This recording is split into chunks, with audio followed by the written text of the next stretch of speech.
AFLW. Who watches it? Me. The more they play, the better it gets. The AFLW Show. This AFLW show will be better than any other AFLW show there is. We will talk the truth. We'll give all the reviews and previews of the rounds just gone and upcoming.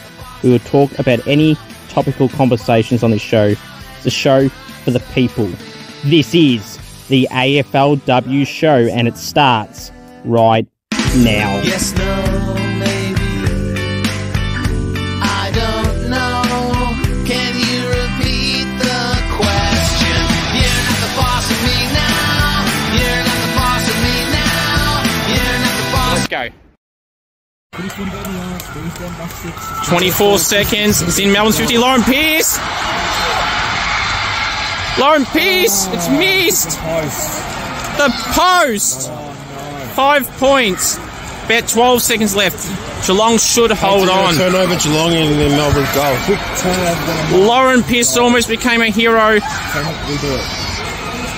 Geelong should hold on here. Kick as far and wide as you can. Melbourne out the back. Shelley Heath. Last chance. No! Oh, it was marked too. Taylor Harris marked it. Couple seconds after the siren, Geelong were through to a prelim. 6:45,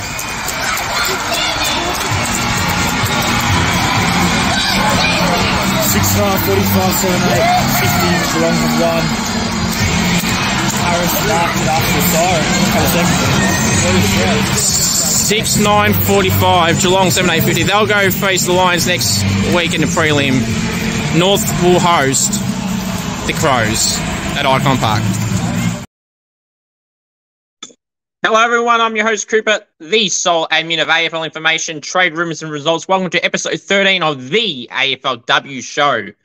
Well, it's preliminary finals round. It's been a big week of AFLW footy news, interviews for me. The men's draft and everything that's just slowly wrapping up. It's been a big week for me, and it happened today when I interviewed 3 up-and-coming AFLW draftee prospects. All the links will be down below or posted in the coming days. If they're not posted, one of them's already posted, and that was with Charlie Adamson from the Gold Coast Suns Academy. So go and check that out if you haven't already. Go check out my goal-kicking challenge video last Friday with the young gun from the Sandringham Dragons, who produced talent year in and year out in the men's and women's competition. Jazz Shepherd. That goal-kicking comp was a ripper. Jazz is a ripper person. Go and check that out. We greatly appreciate it. Now that I've got that banner covering the name again. There you go. Scoops v Jazz, a defender. Go watch and check that out if you haven't already. And go see how I fared. Jazz is a ripper person who I also had on for an interview last week. Filmed on the same day, so go and check that out as well. I would greatly appreciate it. There's so many interviews that you got to keep up these days. I know some friends of mine that watch the channel and followers, they can't just keep up. They can't keep up. Some of them are weeks behind in interviews. So appreciate every single AFLW player, upcoming draftee, or men's player that come on the show every single week. I really do appreciate it. All the 23-plus AFLW players I've had on, 10-plus draftees I've had on in the AFLW alone this season. So then you got the men's comp as well, calling coaches, players, draftees, everything. And it's I really do appreciate everyone. It means a lot more than you may think. And if you know any AFLW players or upcoming draftees and you would love to see them on the podcast, please send me a message. Now, I can reveal too that this podcast will continue throughout the season, as I'll be doing it through to the draft and trade period, which is in the start of December. So really, the season's got 2 weeks left. The trade period is essentially days after the grand finals. So I'll have this show, or I might do little snippets of like little short videos as well. But there'll be content regardless still of AFLW to the trade and draft period of the women's competition. The women's draft is on the 15th or 16th or something of December. I don't know the exact date, but I know the trade period starts on the 7th to the 14th. So keep an eye out for all that content still there. So if you know any AFLW players or upcoming draftees and you'd love to see them on the podcast, or you know them personally, or just someone you would like me to interview, please tag them in any of the posts or send me a message and say, hey, I know so-and-so, I would love for you, she would be good to come on or whatever. and we'll sort something out. I greatly appreciate it. Now, on the show today, we've got the world-famous segment Scoops Goes Bang. Going to go through some few major topics. The AFLW All Australian team was squad was revealed, and I'm not happy about it at all. The under-22 squad was revealed, and there's some glaring omissions. Going to review the semi-finals, preview the prelims, and any other news in between, and a few trade news. And we'll actually start off with this first, and then we'll go off with that trade news. You want me on Cameo, head to cameo.com/CooperG. You want me to roast a friend, wish someone happy birthday, anything at all, cameo.com/CooperG. Cameo.com/CooperG. Smash the like button if you want to aim for 20 likes for this video. Subscribe if you haven't already. We'll just hit over 2,400 subscribers. I greatly appreciate every single one of you. And once we hit 3K, there will be some prize giveaways. So keep subbing if you haven't already. Sub. We'd greatly appreciate it. Now, some trade news I want to go right off the top. This was a big shock. The Swans young gun ruckman and the best at 19 years of age, the best ruckman in the competition from the Swans, Ali Morfitt. There's rumours that she's pondering a move to the Western Bulldogs. Now, I had a Bulldogs fan or two say to me, we don't need ruckman. Alice Edmonds is good ruckman, sure. But you do not pass on Ali Morfitt, the best.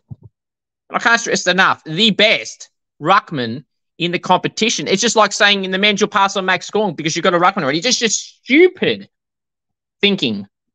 Ali Morfitt's a gun. That would be a massive blow for the Swans. Massive.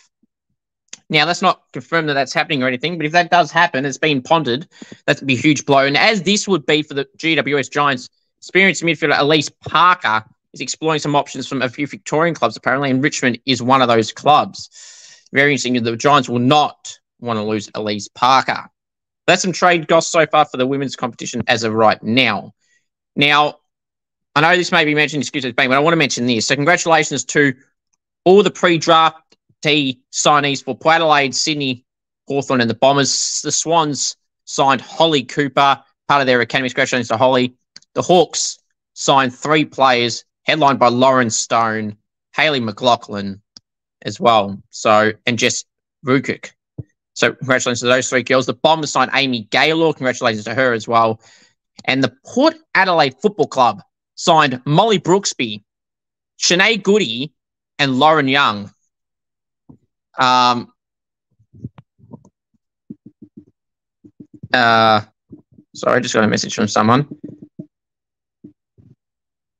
You know, and I've had Goody on the show, and she's pumped and excited to be there. Lauren Young, obviously, gun player, but both those two were predicted top 1. Pick one rank, 1 or 2, those two.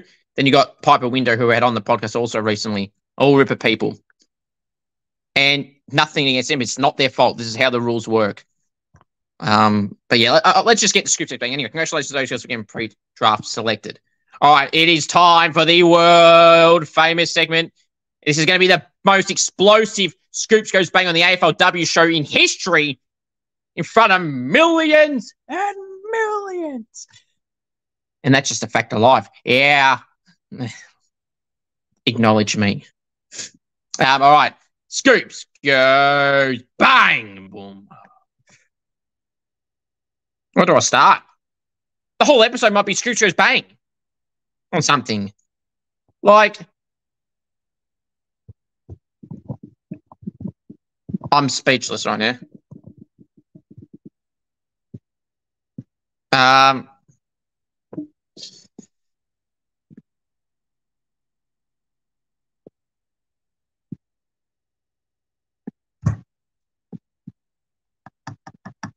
Now, pre-draft signees.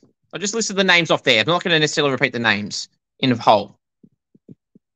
But how these new teams get these advantages. Now, you can say, oh, well, Melbourne and that always have to stop, so they've got to try and even it up. That's unfair to the clubs like St Kilda and the Gold Coast that have been in the bracket just before these 4 new sides. Again, it's not the club's fault. It's the AFLW competition that whoever does the rules, Nicole Livingston, whoever it is. Like, how could you allow Port Adelaide to get priority access to Molly Brooksby, who would be a top draft pick, and then Shanae Goody and Lauren Young, number 1 and 2 of this year's draft. That is unacceptable. And not only compromises the top end of the draft, where your clear number 1 and 2 standout are taken pre-draft. Like, love it for Loz and Goody. But it's unacceptable. How could you let this happen? The Hawks ones and the Essendon ones and the Swans one, similar story, but the Port ones has really annoyed me. You know, I get the academy, you got their zones, Eastern Rangers and all that. For the Bombers, it's Eastern Rangers. For the Hawks, it's Eastern Rangers, sorry. Danny Nongsin race for the Bombers, I think it was. They could sign up to 3 players. There should have been a limit. No one that's going to be a top 5 pick, you should be able to pick for free. And it compromises the actual draft night itself. Because those bigger names are chewed up already. Piper Window, who is the next best available, as she revealed on my podcast, exclusively revealed, she's nominated for the SA draft. So she could potentially be going to Port as well through that state draft, if it's not Adelaide. It's only one or the other. So Port Adelaide could be getting pick 1, 2, and 3. And they've already got 1 and 2, and they could get 3 in just like that. Like, what the, you know what? That is completely disgraceful.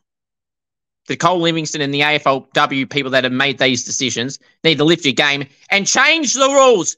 Stop giving handouts to teams or just giving handouts in general. If a club is not good or a club is new, you can't give them these top players. Porter got some good youngsters. Matilda Schultz, one of the best young rucks in the competition with Morph. The Swans, they got Morford, they got Gardner, they got Malloy. BT, Brenda Tarrant, Ella Heads, Lucy McAvoy. They don't need these handouts. Essendon, you got Maddie Pasparkas, you got Bonnie Toogood, you got Mia Bush. You got plenty of good players in the Bombers as well. Amber Clark, Georgia Clark. You don't need handouts. Hawthorn, Emily Bates, Tilly Lucas-Rod, Mackenzie Erdley, Jazz Fleming. They don't need handouts. Stop giving handouts. The only handouts you should be given is an apology letter for helping teams that don't need to be helped. Unacceptable. They should all be in this draft. And to be honest, I don't know why there's a state draft either. It should be run how the men's one is run, and it should just be one national draft. No state drafts, no handouts. Unacceptable.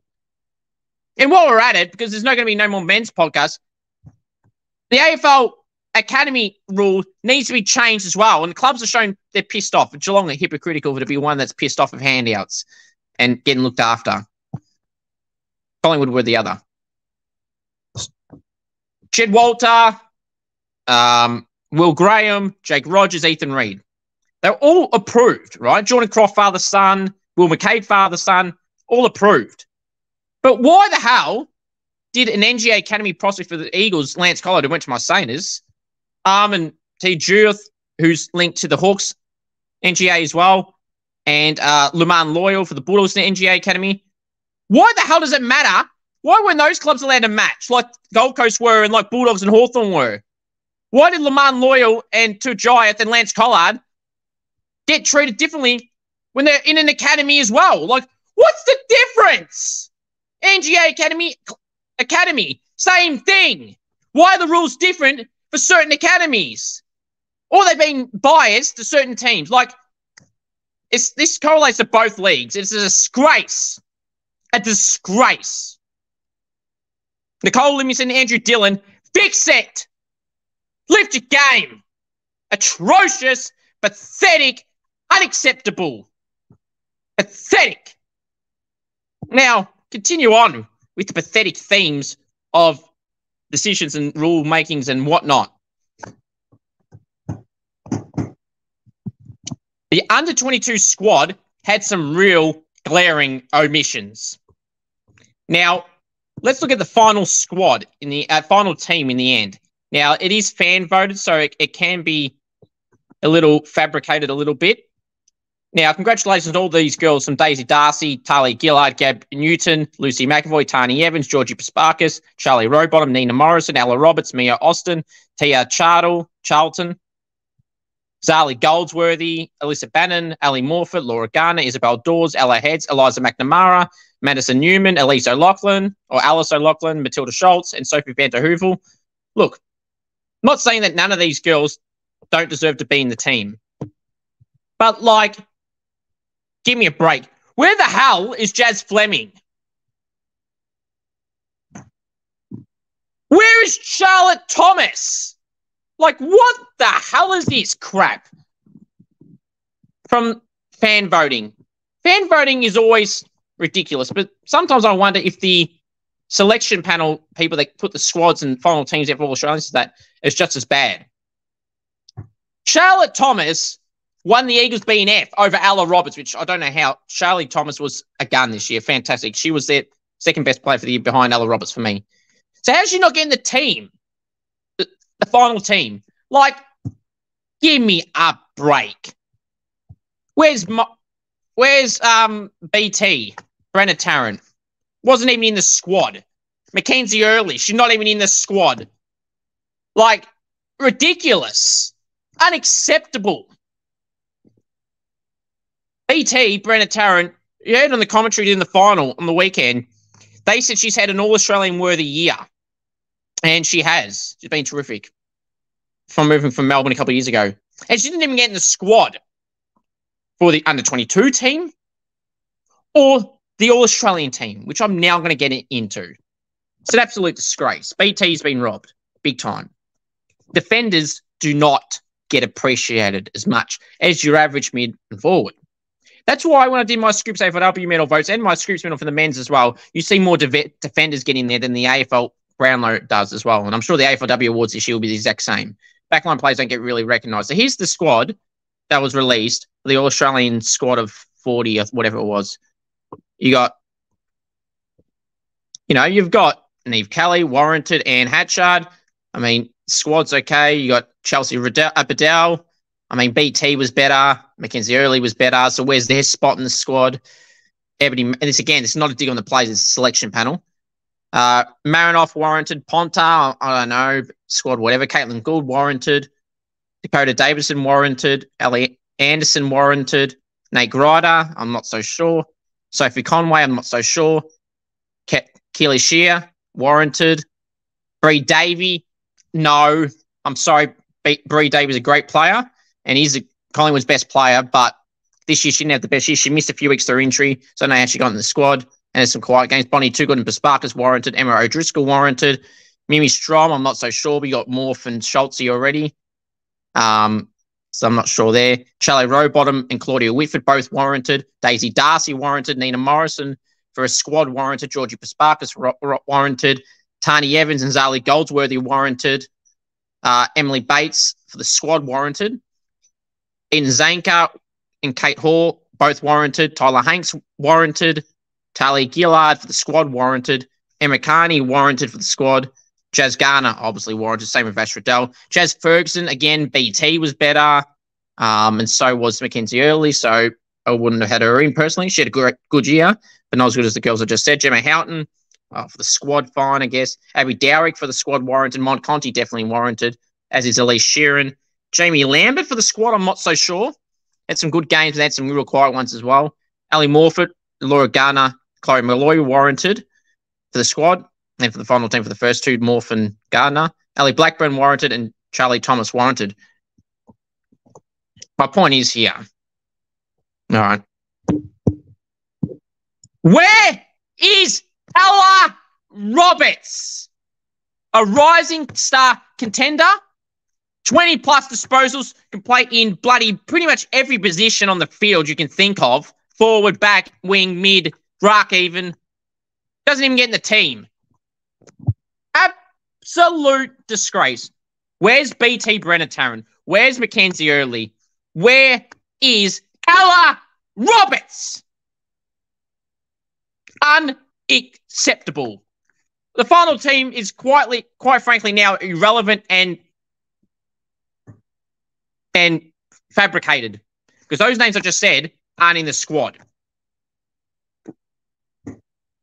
When I did my team, those names I just mentioned, Mackenzie Early, BT, Brennan Tarrant, and Ella Roberts were in it. So there's already going to be 3 mistakes in the final team, and they haven't even published it yet as of this recording. Unacceptable. Ridiculous. Pathetic. Unacceptable. You're hearing those words a lot in this episode because that's what the AFLW crew, Nicole Livingston and co, are doing at the moment. Unacceptable. Pathetic. Lift your game. Pathetic. All right. Hopefully you guys and girls enjoyed that long edition of the world-famous segment, Scoops Goes Bang. All right. Let's now go review the semi-finals. Reviewing semi-finals. Look, it was disappointing for the Swannies. I was on the Swans bandwagon once the Saints were eliminated. But unfortunately, for the Swans, it's over. The Crows were too good for them. Crows 82, Swans 15. You know, for a side, as I said, in their second season, after not winning a game in their debut season, the Swans can be bloody proud of their efforts. Their coach, Scotty, said about, you know, they did well to get to where they were, but they just got shown up against a really strong team that's always been in there. Hopefully, for the competition's sake, that Adelaide or Brisbane don't win it. And in my case, I don't want Geelong winning it. So hopefully North win it. So the competition can have someone new. And to be fair, I think that a lot of the players from non-Brisbane and Adelaide would want one of the other two to win. And rightfully so. Someone new. And defenders don't get enough love either. They should. And that's what they do in my votes, as I mentioned earlier.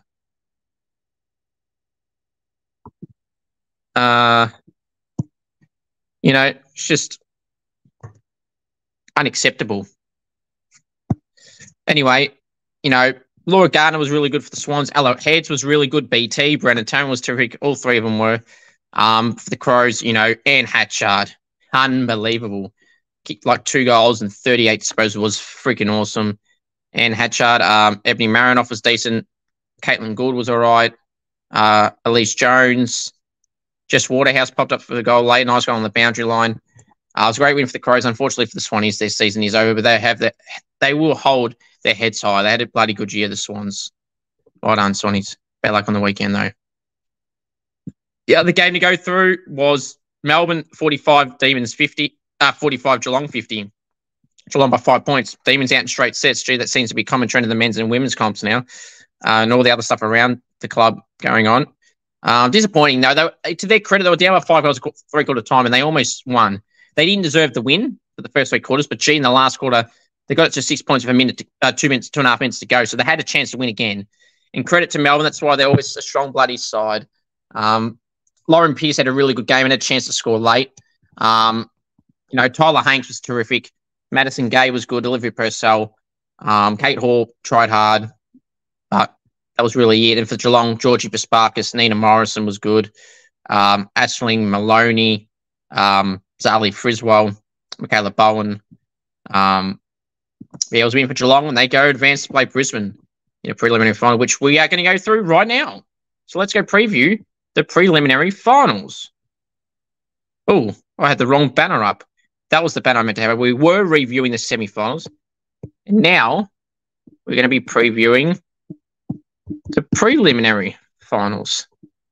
My apologies. I don't even know. I'll have to watch that back to realise how I did that. But anyway, no biggie. Yeah, so preliminary final, Saturday night, 7:45 Victorian time. It's the Brisbane Lions hosting Geelong at Brighton Homes Arena. Now, the grand final can be at one of 3 places. Actually, no, one of 2 places. Norwood Oval or Icon Park. Brisbane win, they're going to be going away no matter what. Same for Geelong. North Melbourne and Adelaide on Sunday. The winner of that will host the final. If North beat Adelaide, it'll be at Icon Park, the granny. If Adelaide win, the grand final will be at Norwood Oval. So, in this game, Brisbane and Geelong, I think Brisbane will be too good. I think Geelong have had their moment now. I think their fairy tale run's going to come to an end. Oh, fairy tale, whatever we want to bloody call it. I think it's over. I think Brisbane will win by 20 points. Will Chloe Shear come back? Highly unlikely, says the coach of the Geelong Footy Club. So I'm going for Brisbane by 20 points, and they'll advance to another grand final. On Sunday, 3:05 p.m. at Icon Park on Sunday, North Melbourne versus the Crows. I'm hoping the Roos win, and I think they will. The Crows, they dominated the Swans last week. The Roos had the week off after beating Melbourne really easily in the first week. I'm going for the Kangas. Hopefully for them, they get the win. Obviously, they got a lot of good young players blended in with their experienced players. You know, Garner and Riddell and Carney and Randall and Sheila are all good. But you got your young brigade, Erica O'Shea, Neve Martin, Taylor Gatt, all doing very well. Jazz Ferguson, all doing well. So I'm hoping and think that the Roos will get the job done by 10 points, which would be a North v Brisbane grand final next Sunday at Icon Park if all goes to plan. Alrighty. Now, my final thoughts are simply this. You want me on Cameo? Head to cameo.com/CooperG. Want me to roast a friend, wish someone happy birthday? Anything at all, cameo.com/CooperG. If you know any AFLW players or upcoming draftees and you would love to see them on my podcast for an interview or a Goal King challenge, please message me on Instagram, AFL Info Live, and we'll go and get it sorted. Go check out my recent interviews on the channel down below, or go check my recent videos. There's plenty there throughout the last 2 weeks. The Jazz Shepherd from Sandy Dringan's Goal King comp and interview. The interview from today, Charlie Adamson from the Gold Coast Suns Academy, AFLW side, who's hoping to get drafted this year, and a few others that I've did interviews with today. If they're up, they'll be down below already, and some from last week that if you haven't caught up on. Thank you for watching. Until next episode, take care and go you mighty Saints, and of course acknowledge me, the one, and St Kilda, make a play for Alice Parker and Ali Morfitt. If the Saints could grab Morph, oh my Lord, finals bound in 2024. Go Saints.